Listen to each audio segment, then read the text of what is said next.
Okay, so again, thanks for coming. I just want to do a quick talk. I have a lot of people that come to me to ask about tax around this time of the year. I'm not a tax advisor, I'm not a CPA, but I've been there, done that with my business before, and I didn't had anybody really to go and talk with. So I feel like it's important for you guys to understand a little bit further so you know what questions to ask. So this is HCC, first 2 years.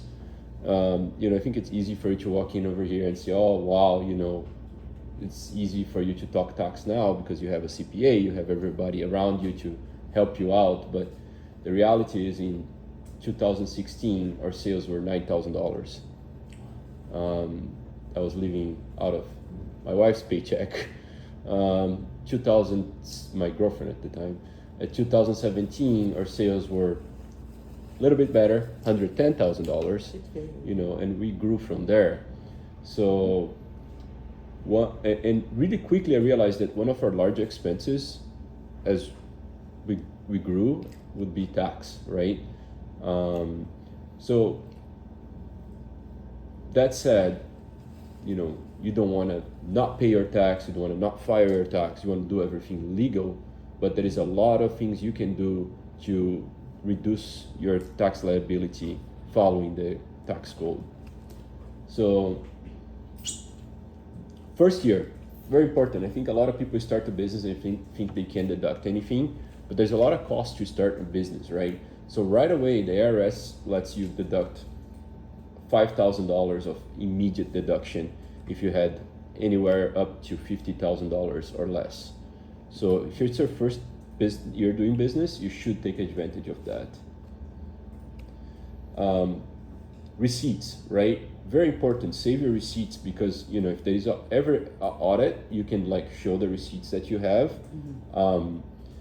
That said, one easy way, I think Bong mentioned that, is if you can open your business account and have a credit card, business credit card. Number one, once you have your business credit card in your hands, everything that you purchase for your business, everything becomes a business expense, right?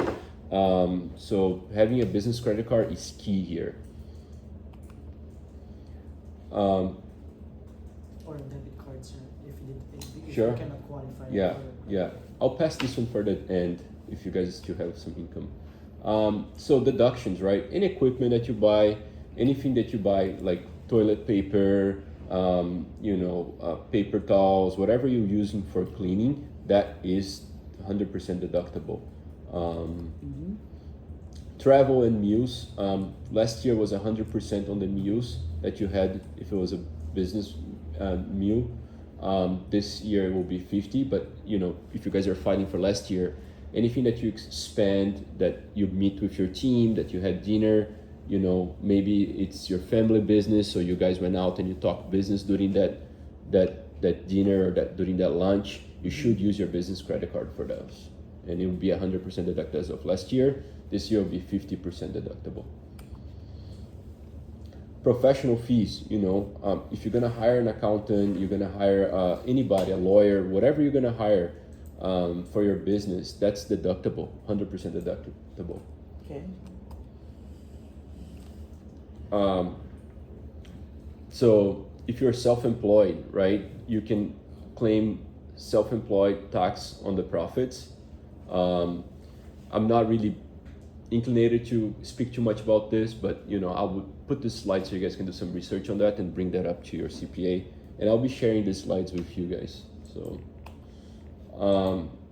QBI deductions. So after you deduct everything on your credit card or your expenses, you qualified for a 20% deduction of your profits because you're a small business. So it's very easy to claim this. Always bring to your accountant because it's under QBI. Yeah, QBI. Yeah. So the GET, right? So we do not want to. The state does not want to double tax you guys, and doesn't want to double tax or us, right? So on the DET side, always ask for the tax exempt form if you're working with us, because look at this way. Um, let's say it's a construction project, right?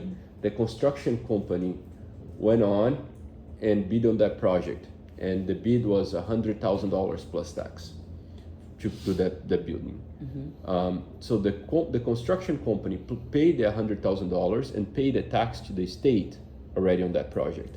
Then they hired us. So we're a third party that came in to do the cleaning services. When we invoice them, technically, if we invoice with the tax, that's my understanding. Go with the accountant too on this. We're already paying the tax again because we're charging them $5,000 plus tax. So there's a double taxation from the state. Then if we go and hire you guys to do the service, and you guys are paying tax on the PO that I'm giving to you, Yes. you're getting tax again. So it's a triple taxation for the state. Yes. So what we do is whenever you work with us on a project, we already pay the tax or a third party pay the tax. Therefore, we're going to give you a tax exempt form. So you're not paying double tax. Okay. Because you have a business and you're using your supplies, and you're buying supplies at Home Depot or you're buying supplies at Walmart, wherever you're buying your supplies, Home Depot actually have a system that you can put a tax exempt form in there. That way you don't have to pay tax on your supplies either. It's small, it's the state tax 4.712% or whatever it is, but it adds up, right? Everything adds up. Okay. What is it called at Home Depot? I mean, when we buy supplies. and DET stuff. exempt form. This is a good one. Mile deductions, right? So it's an island. We do jobs everywhere in the island. We drive a lot of our cars, right?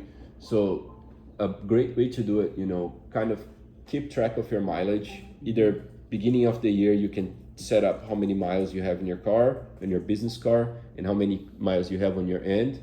And using them, then you can calculate how many miles you have, multiply that by 72.5 cents per mile, and you get like $7,000 deduction right away. That's a write-off on your tax. So, Yeah. take note, the 72.5 cents per mile is for 2026. So the one for last year, I think, was 70. 17. Yeah, 70. Oh, 70. 70. Yeah, but you don't multiply it by 70 or 72. It's multiplied by 0.72. Correct. Because per mile. Yeah. So it's 0.70 for 2025. Yeah. So Yeah, and then here I have an example of two business, one that uses this and one that doesn't. So you have a gross revenue, let's say, of $100,000 you made on cleaning services, and then you have your basic expenses, right? That your supplies, employees that you have $35,000 in expense, and then you have a business A that uses the tax savings I'm talking about, and business B that doesn't care about that. It doesn't have the time. Okay. So you use your miles, you use equipment, when you bought the equipment, the van, On business A, you will pay about $15,000 in tax. Business B, you pay about $15,000 in tax. Business A, you get a refund of $15,000. So it's $30,000 we're talking about, right? And we're small. When I started, that was a whole lot of money. I'm sure it is for you guys too. So, and it is for anybody. So if you can save that on your pocket, why not do it, right? One more thing. Let's say you had a great year, right? And you had like great sales, and now we're after the deadline for expenses. You can't expend anything anymore. Then we go back to that slide we were talking about the IRA. So you can open a IRA account, and you can put $10,000 in there instead of paying tax on that $10,000, and that $10,000 will sit on the bank account, and it will be probably invested in the stock market, because if you open a Schwab account or a Guideline account, and then that money that you're deducting for your business, it's extra $10,000 deduction. You're not going to pay tax on, and you defer the tax for your retirement, because you tend to reduce your income when you retire, right? So you can then extract that money when you need it. If after, I'm not sure, it's 59 or 60, you can take that money without any penalties. Wow. So if you're getting close to that, use the IRA account. Okay. How to do it? Go on the Schwab. There's a bank in downtown called Schwab. Say you want to open an IRA account, and just put your money on your IRA account, and then it's tax deferral and it's a tax expense for your business. Okay.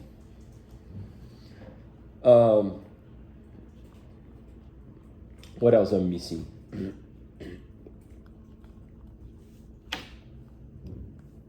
I think home office.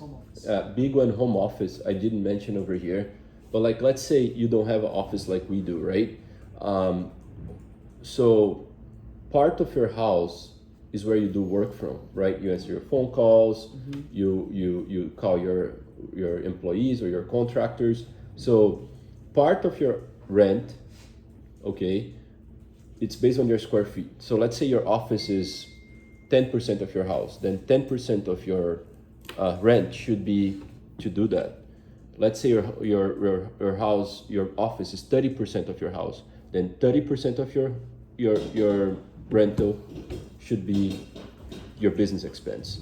Not just that, you can even use bigger than that. Your Wi-Fi bill should be also deducted.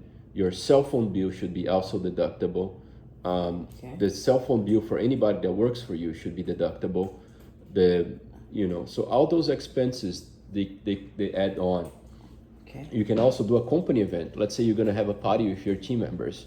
The IRS allows you to do a company event and deduct all that on your expenses. And allow also you to rent your place for your company to do a company event. If you want to get there. Okay. So anyways, I just wanted to make a quick presentation. This is overall, I wish somebody did that to me when I was starting or when I had my business. Nobody did. I had to buckle my head against the wall many times. So, go through this, talk with whoever is filing your tax, and I'm sure you're going to save a lot of money. And you guys must save a lot of money because you're a small business, you're starting up. The IRS wants you to start up your business and go through it. Okay. Thank you. Yeah.